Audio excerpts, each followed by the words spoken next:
Դու ունես Ավանդ բանկում ապագայի լավագույն ֆինանսական ակնկալիքով։ Վարկ ես վերցրել բնակարան կամ ավտոմեքենա գնելու համար։ Իսկ ինչ գիտես դու բանկերի ու ֆինանսական շուկայի մասին։ Լրատվական ռադիոն եւ բանկային կարիերայի զարգացման կենտրոնը ներկայացնում է Բանկային գաղտնիք քո խորհրդատուն ֆինանսական աշխարհում։ Հինգշաբթի 14:20, ուրբաթ 9:35։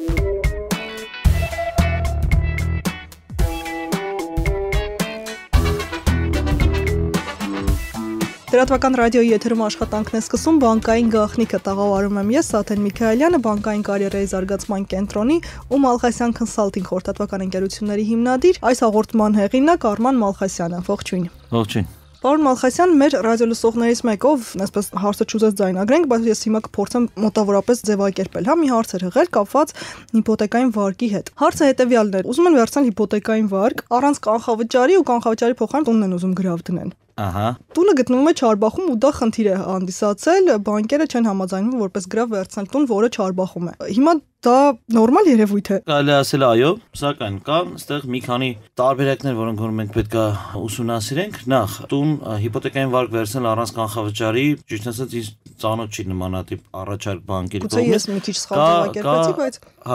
բանկերը առաջարկում են, որ 30%-ի փոխարեն հաճախորդները կարող են կատարել 10% կանխավճար, բայց այդ պարագայում գրավադրում են երկրորդ տունը, այսինքն բացի գնվող բնակարանից նաև գրավադրում են հավելել եւս մեկ տուն։ Դե թերևս հենց այդ տարբերակն է։ Միգուցե այդ տարբերակն է, ուրեմն տեսեք, ինչ որ կապված է նրա հետ, որ այդ գրավադրվող երկրորդ տունը, Չարբախում է գտնվում եւ դրանից այն կողմ գործը ոնց որ առաջ չի գնում, ես այդպես հասկացանք։ Ուրեմն ասեմ, բանկերը երբ որ իրանք վերցնում են կանխավճար, դրանով իրենք նվազեցնում են վարկի վերադարձելիության ռիսկը։ Երբ որ դրանք կանխավճարի փոխարեն վերցնում են երկրորդ անշարժ գույքը, դա նույնպես էլի միջոց է, որպեսզի վարկային ռիսկը նվազեցնելու եւ միգուցե դա ավելի լավ միջոց է, քան կանխավճարի պարագայում։ Ինչով է դա պայմանավորված։ Որտեղ սովորաբար եւ այդ առաջարկին դիմում են այն մարդիկ, որոնք որ ունեն կայուն եկամուտներ, բայց չեն կարողանում հետ գցեն գումարներ։ Եվ այդ պարագայում իրանք հիմնականում լինում են նորապսակներ, նոր ստեղծվող ընտանիքներ, որոնք որ այսինքն sense ասած հորական տունը գրավ են դնում, լրացուցիչ եւ արդեն ձեռք են բերում իրենց բնակարանը։ Սա հիմնականում այդ ընտանիքների համար է լինում։ Այս պարագայում բանկի ռիսկ ավելի փոքր է իմ կարծիքով, քանի որ հայրական օջախը կորցնելը դա ավելի ոնց որ դժվար է, քան այն կանխավճարը, որ դու կատարել ես, ասենք 20%-ի չափով կամ 30%-ի չափով։ Եվ այս պարագայում վարկառուները ավելի պատասխանատու են լինում եւ ավելի ոնց որ հնարավորինս ամեն ինչ անում են, որպեսզի ժամկետանց չընկնեն, որպեսզի վարկային պարտավորությունները մարվեն ճիշտ ժամանակին եւ որևիցե խնդիր չառաջանա ոչ ձեռք բերվող բնակարանի առումով, ոչ էլ հայրական այսպես ասած օջախի առումով։ Դրա համար այս առումով բանկերը այդ տարբերակին գնում են ռիսկերը զսպելու նպատակով։ Սակայն, քանի որ այսօր Հայաստանի Հանրապետությունում մենք գիտենք ինչպիսի վիճակ է ստեղծվել է մի բարդ իրավիճակ, երբ որ դու մարդկանց այսպես ասած ապագայի վրա վստահ չես։ Այսինքն վստահ չես եւ շատ մարախլապատ է ապագան, այսինքն մարախուղ կա եւ չես տեսնում դու ինչա լինելու դրա հետեւում։ Դրա համար բանկերը էլ ավելի զգուշավոր են։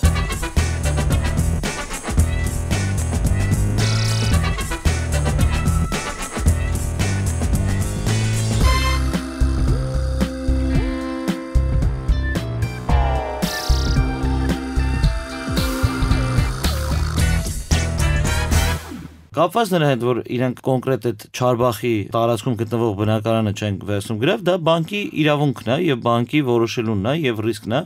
որ կարող է վերցնել, կարող չէ վերցնել։ Սակայն այստեղ ինչն է պատճառը, որ բանկերը չեն ուզում վերցնել Չարբախի տարածքում գտնվող բնակարանը։ Կա գրավի իրացվելիության ռիսկ։ Այսինքն, որքանով է իրացվելի այն գրավը, որը նրանք վերցնում են։ Հիմա բանկերը հաշվի առնելով են հանգամանքը, որ պետքա իրենք տան վարկ, հիպոթեկային վարկ, որը 10 տարի մինիմում ժամկետ է ենթադրում, պետքա վերցնեն 10% կանխավճար եւ 20%-ի փոխարեն, ասենք, եւս մեկ բնակարան գրավադրվի եւ չտեսնելով ընդհանրապես ոչ թե տվյալ քաղաքացու հաճախորդի, այլ ընդհանրապես Հայաստանի մոտակա եւ հեռակա ապագան, այսպես ասած, բանկերը զգուշավորության հանգամանքով պայմանավորված Չարբախի ոչ իրացվելի գոտի լինելով հանդերձ անշարժ գույքի շուկայում, հա, ասենք համեմատաբար այնտեղ ավելի բարդ է վաճառել անշարժ գույքը մենք գիտենք, քան ասենք Արաբկիրում, քան ասենք օրինակ Նոր-Նորքի զանգվածներում, հա, տարբեր կենտրոնի մասին էլ չենք խոսում։ Կենտրոնի մասին էլ չենք խոսում, թե կենտրոնում արդեն կարելի ասել երևի թե շատ ավելի դժվար է վաճառվում, քան Չարբախում կամ Արաբկիրի տարածքում։ Մի խոսքով, հենց այդ հանգամանքով է պայմանավորված նրանք կարող են ուղղակի չհամաձայնել։ Բացի դրանից կան հենց չի վերաբերվում խոսքը Չարբախի տարածքում գտնվող անշարժ գույքերի վերաբերյալ, բայց կան նաև վթարային վիճակում շենքեր, կան հին շենքեր, որոնք որ արդեն այդ խնդիրներն ունեն, դրանով է կարա պայմանավորված բանկը վարկին չհամաձայնվի վարկ տա հենց այդ գրավը վերցնելով, հա։ Հենց որ ընդհանուր առմամբ մեր ռադիո լսողները թող չնեղանան բանկերից եւ իմանան, որ կա այդ ամեն ինչը հաշվի առնում եւ բանկն իր հերթին փորձում է բանալ։ Իսկ ինչ որ կապված է նրա հետ, որ նրանք մենք ասացինք, որ հաղորդումից առաջ եթերից դուրս, որ իրանք այդ առումով եւ մի փոքր ապշած էին եւ ջղայնացած էին, հենց որ մենք պետք է իրոք ըմբռնումով մոտենալ եւ հասկանալ պատճառները ուղղակի։ Այսինքն ստե ոչ թե անձնական ինչ-որ խնդիրներ կան, որ կամ բանկերի ամբիցիոզ դա որոշումներ են, դա ուղղակի պայմանավորված է այսօրվա, հիմա sense ասեմ, այսօրվա իրավիճակով։ Հիմա եթե մենք վերցնենք, եթե մեր տնտեսությունը լիներ նույն ենթադրենք այսօրվա վիճակը համեմատելի լիներ 2002-ից մինչև 2008 թվականները, ասենց ասեմ։ Բնականաբար բանկերի ռիսկին կգնային հանգիստ, բայց այսօր արդեն 2008-ը չի։ Այսօր 2014-ն է դրսում, ինչը ավելի շատ լավ հայկական խոսք կա, ասում եմ երեք ավելի լավ էր, քան այսօր, հա։ Հիմա դրա համար մեր մոտ այդ իրավիճակն է ստեղծվել, դրա համար ասենք բանկերն էլ իրենց հերթին են զգուշավորություն։ Հիմա եթե մենք ինքներս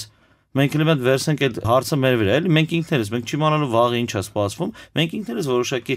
ծախսերից խուսափում ենք, չենք կատարում այդ ծախսերը, որովհետև մտածում ենք, եկեք խնայենք, մի հատ էսի կողքի դնենք, կենսաթոշակայինը 5% կարող է հեսա սկսենելի նորից հավաքագրել եւ այլն, ինչ որ մարդիկ մտածելով այդ ամեն ինչը ինչ որ բան են դնում, բա այդ բանկերն են իրանք նույնպես մտածում իրենց վաղվա ապագայի վերաբերյալ, որովհետև հələ եթե մեր պարագայում մենք մեր սեփական փողն ենք դնում ռիսկի տակ կամ չենք դնում ռիսկի տակ, ապա բանկերի պարագայում գործն ավելի բարդ է, քանի որ նրանք ավանդատուների փողն են դնում ռիսկի տակ, բայց իրենց պատասխանատվությամբ եւ իրենց ռիսկով, իրենց անունից։ Դրա համար հենց որ ես տեղ չեմ տեսնում որովիցե տարօրինակ կամ ասենք զարմանալու կամ զայրանալու առիթ այդ երևույթում, որտեղ սա դրանով է պայմանավորված իմ կարծիքով, որտեղ այլ որովիցե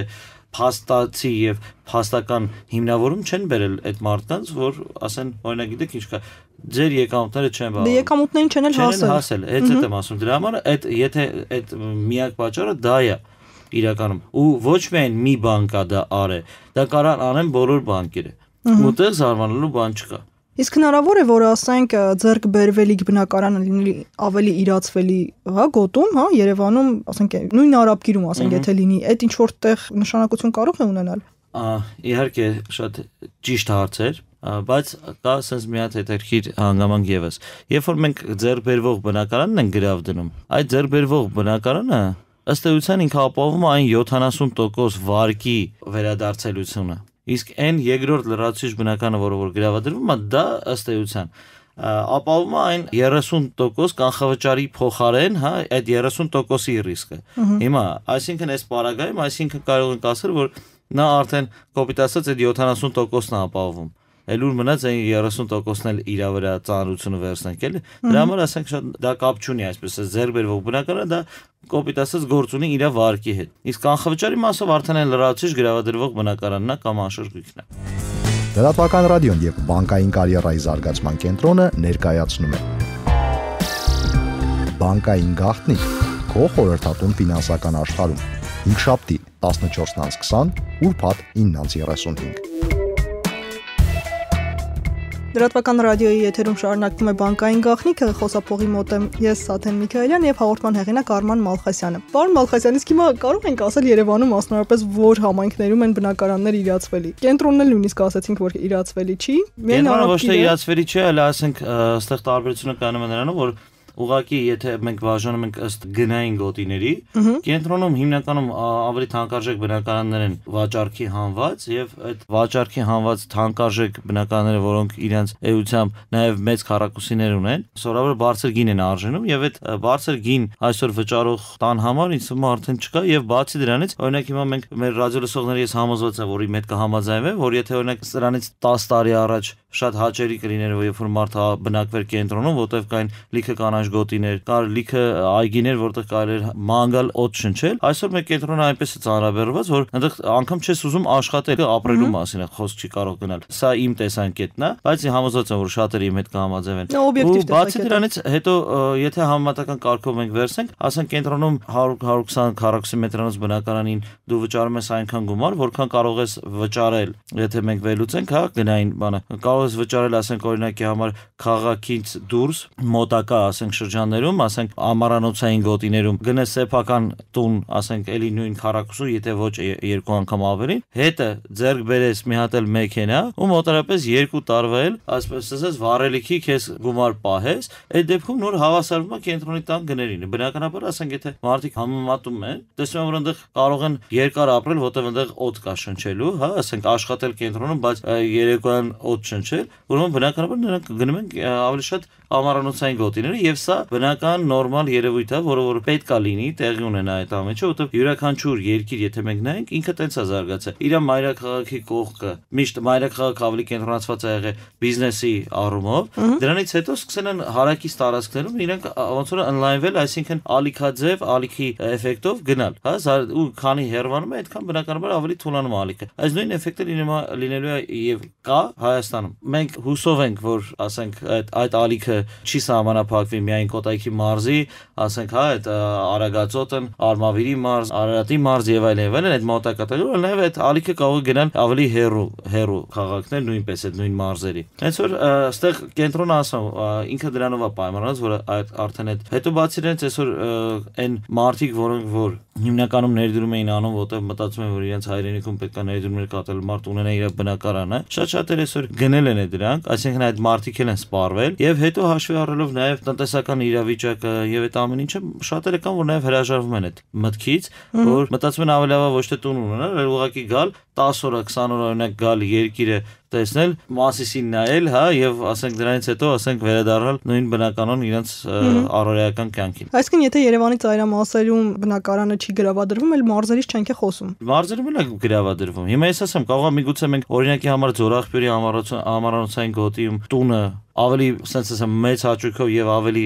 վստահաբար վերցնեն գրավ բանկերը, քան նույն ասենք Չարբախի կամ հələ պատկերացնենք Նուբարաշենի համայնքի բնակարան, երեքսենյականից բնական Նուբարաշեն համայնքում։ Բնականաբար ասենք ամառանոցային գոտիում վերցնել ավելի իրացվելի է եւ ավելի հեշտ է։ Դրա համար ռիսկը քիչ է ինքը։ Ես ճիշտ եմ հասկանում, որ այս պարագային ամենաճիշտ լուծումը պարզապես այդ 30% կանխավճարի գումարը կուտակելն է։ Իհարկե դա միշտ էլ ճիշտ լուծում է, եւ ընդհանրապես կանխավճարը ինչքան շատ լինի, այդքան դու պակաս տոկոս կվճարես, հա, բանկին, բայց ամեն դեպքում դա հիմա ասենք ինչքան է որ մենք հասկանում ենք ճիշտ է, բայց պետք է նախ եւ առաջ մարդը ֆիզիկապես հնարավորություն ունենա այդ կուտակումները իրականացնել, որովհետեւ եթե ինքը ունի ասենք օրինակի համար 15 տեսակի պակաս բան, ինչ որ sense ասած մեր ժողովրդական խոսքով 15 ծակ ունի, որը որ պետքա փակի, հա, այդ պարագայում արդեն ինքը կուտակում անելու մասին խոսք չի կարող գնալ, որտեղ ինքը հերթով փորձում է այդ ամեն ինչը այդ բացերը լրացնելու, այդ ծակերը փակելու այսպես ասած։ Իսկ երբ որ ինքը վարկ է վերցնում, ստիպված, պարտադրված, ռուսի ասած через не хочу էլ բերումա տալիս է այդ գումարները, որպեսզի այդ վարկը կարողանա մարի ու ժամկետան չընկնի։ Հենց որ սա ավելի շուտ է, դրա համար մարդկանց ասել գիտես ինչ կա, sense խելոք դեմքով ասել որ պետքա կուտակել եւ այլն, դա ինքնանպատակ ինչ-որ գործողություն է, էլի։ Ինչ է որպես տարբերակ։ Կան այլ տարբերակներ։ Այսինքն, եթե չի լինում մյուս տարբերակը, գործում է բնական դասական տարբերակը, որը այսպես ասենք, էլի։ Իսկ ուրիշ տարբերակներ չկան ըստ էության։ Ըստ էության ուրիշ տարբերակներ չէ, եթե կապված է դա Չարբախի տարածքում գտնվող բնական հետ։ Բայց ընդհանուր առմամբ ասում եմ, միգուցե ասենք կառավարությունը ինչ որ աջակցության նոր ծրագիր մտցնի մոտակա տարիներին, ոնց որ երիտասարդ ընտանիքների համար եւ բնակարանների վերաֆինանսավորում իրականացնող վարկային կազմակերպության միջոցով սուբսիդավորեց վարկերը եւ բավականին հաջող ծրագիր էր դա։ Կարող միգուցե ինչ որ տես նոր ծրագիր մտցնեն, ինչ որ մի բան բացվի, հա, այսպես էս դուր բացվի, որը հնարավորություն տա մեր ռադիոլսողին ձեռբերելու բնակարան, որովհետև մենք այսօրվա դրությամբ երևի ռադիոլսողները շատերը տեղյակ չեն լինի, ասենք որ իմանան, որ ֆինանսական համակարգի եւ ծրագրավորողների sense ասենք, հա, IT ոլորտի աշխատակիցների համար կառավարությունը նույնպես կառուցում է շենքեր, որոնք կառուցում է ոչ թե ասենք դե նվեր է տալի, բնականաբար այլ ուղղակի մատչելի պայմաններով եւ ասենք ավելի մատչելի պայմաններով եւ ավելի բանով կառավարության օժանդակությամբ այդ ծրագիրը իրականացվում է։ Այսինքն վաղը մյուս օրը կարող է գա արդեն հերթը բժիշկներին եւ այլն ու տես գնան, ասենք իրանք էլ օգտվեն այդ բանից։ Ինչի է ֆինանսական հատված եւ IT ոլորտը հասկանալի է, այո, որ այսօր ամենավճարունակ ոլորտն է։ Զուտ դրանով է պայմանած, այլ ոչ թե ասենք որպեսզի ժողովուրդը չասի, հա, ասենք մեր փողերը ֆռացնում են, բերում են եւ այլ նմանատիպ ուղղակի աշխատավարձների ստաբիլության եւ բարձր լինելով պայմանավորված։ Բայց վաղը մյուսօր ասում կարող միգուցե եւ լինի կառավարությունը զինծառայողներին կենցաղային տեխնիկայի ձեռբերման աջակցման ծրագիր ունի, այսօր որ իրականացնում սիրահայերին մասնավորապես։ Հա, միջշտում էլ գրավ դնում են միայն անշարժ գույքը։ Հիմնականում անշարժ գույք գրավադրվում է, որովհետեւ էլի իրացվելության հետ կապված։ Այսինքն ավտոմեքենա օրինակ գրավ վերցնել, որպեսզի հիպոթեկային վար տալ, բնականաբար դա մի քիչ տրամաբանությունից զուր կա։ Պարոն Մալխասյան, մի հարց էլ ու թերևս արդեն ամփոփ են։ Երկու տուն գրավադրելիս փաստաթղթերի հետ կապված ծախսերը մեծանում են արդյոք։ Այո, ու շատ մի կողմից տրամաբանական եւ մյուս կողմից անտրամաբանական երևույթ է տեղի ունենում, քանի որ օրինակ երբ որ երկու բնակարան ես գրավադրում, այսինքն ձեռբերվողը եւ լրացուցիչ հավելյալը կանխավճարի նպատակով գրավադրվող բնակարանի պարագայում կնքվում է տարբեր գրավի պայմանագրեր, կնքվում այդ գրավի պայմանագրերը համաձայն խաղ օրենսգրքի պետք է հաստատվի նոտարի կողմից եւ պետք է համապատասխան պետական գրանցում ստանան նաեւ կադաստրում։ Սակայն այս պարագայում տեսեք ինչ է ստացվում։ Երբ որ դիմում ես նոտարական գրասենյակ, նոտարական գրասենյակը ինքը հաշվի առնում ըստ գրավի համաձայնագրերի քանակի։ Այսինքն ըստ էության ինքը ոչ թե մեկ սուբյեկտ է սպասարկում, այս սպասարկումը երկու պայմանագիր։ Ու բնականաբար գանձվող միջնոր, այսինքն գանձվող սակագները, որոնք որ քաղաքացին վճարում է իր գրպանից, հա, ապա նոտարները դա դիտարկում են որպես երկու պայմանագիր եւ գանձում են բնականաբար կրկնակի սակագներով իրենց համապատասխան հայտարարված սակագինը։ Երբ որ գնում են կադաստր, արդեն կադաստրը նույնպես բնականաբար ինքը դիտարկում է որպես երկու անշարժ գույք, բայց եթե կադաստրինը գոնե տրամաբանական է, իրոք, որովհետեւ երկու տարբեր կանան դրանք տարբեր շրջաններում են, չնայած միացյալ է կադաստրը, բայց տարբեր շրջաններում ինչ որ տարբեր աշխատանքներ են կատարում եւ վերջին շո տարբեր գույքեր են։ Ապա ես նոտարների պարագայում չեմ հասկանում։ Այսինքն նոտարը երկու անգամ է կարդում, իմաստը դրանում նա կայանում, ասենք որ երկու անգամ ավել է գումարը վճարում, թե ըստ քաղաքացիների սպասարկման եւ ընդհանրապես այդ հարցը կառնակարգված չի։ Այսօր այդ առումով նոտարները չնայած ունեն իրենց անձնական որոշելու, ասենք եւ իրավունքը սակագները, բայց ասենք իմ կարծիքով դա ճիշտ կլինի որ կարգավորվի, որ միասնական ինչ որ սակագներ լինեն, որտեղ շատ տարբեր նոտարների մոտ շատ տարբեր գործընկերներ, շատ տարբեր գներ են։ Ես հանդիպել եմ դրան անձամբ։ Հիմա կարող եմ միգուցե կարգավորել, ես շուտ վանջ չեմ եղել, բայց կար այդ իրավիճակը ստեղծված, որ ասենք նույն գործով գրում ես երկու տարբեր նոտարների մոտ, մեկը ինչ որ ձևով երևի ավելի ուժեղ է քեզ հավատում, մեկը չէ, դրա համար ասենք տարբեր սակագներ ես դու վճարում։ Մեկը լավ է կարդում, մեկը չէ։ Ասենք նույն հենց պայմանավորված երեխաների թույլտվությունը, որ պետք է ասենք երկրից հանելու համար, ասենք մի ծնողը տալիս է մյուս ծնողի համար կամ